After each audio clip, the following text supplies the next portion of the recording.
Our next guest is facing mounting criticism for a tweet sent moments after the capture of the second bombing suspect. New York State Senator Greg Ball wrote this.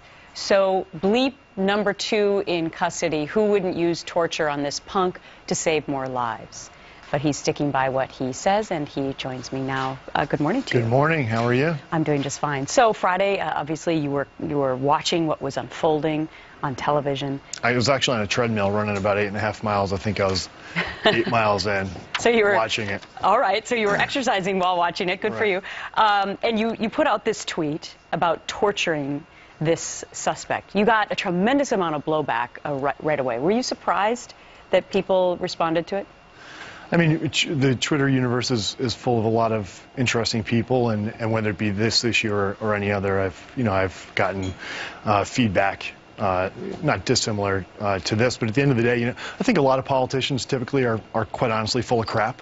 They're scared to say how they feel, and I basically said what I believe a lot of red-blooded Americans felt, and it comes down to this. I mean, when you talk about terrorism, information matters.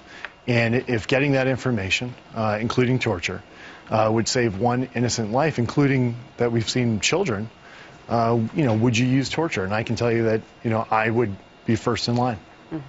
So, in fact, as emphatic as you just said it there, you came back Saturday after some of the blowback and said it again. So I take it now on Monday you're not changing your tune on this, even though people disagree with you. I don't know how many, if you look at Osama bin Laden, how many New Yorkers wouldn't have appreciated at least 30 minutes in a room alone with Osama bin Laden. I know I would. It would have been me, Osama bin Laden, and a baseball bat. And maybe I'm not going to be a career politician. Maybe you shouldn't be honest, but this is how I feel. Mm-hmm. And, in the United States of America, we have people who believe that we can play patty cake. These terrorists play by a different set of rules. Mm-hmm. And, I think it's incumbent upon us, when you look at the tragedy that just occurred, or the fact of 3,000 lives that were lost on 9/11, that you have to take the fight to them in a very real and substantive way. Mm-hmm.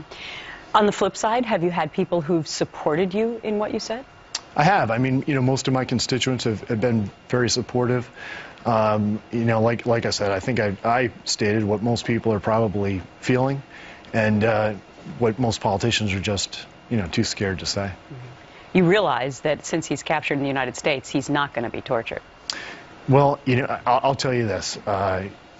If we look at, the war against terror, what scares the hell out of me is the fact that this instance, which may be considered to be the new normal, which is scary enough in and of itself. Mm-hmm. Not long ago, we had 19 thugs with box cutters that changed our global history.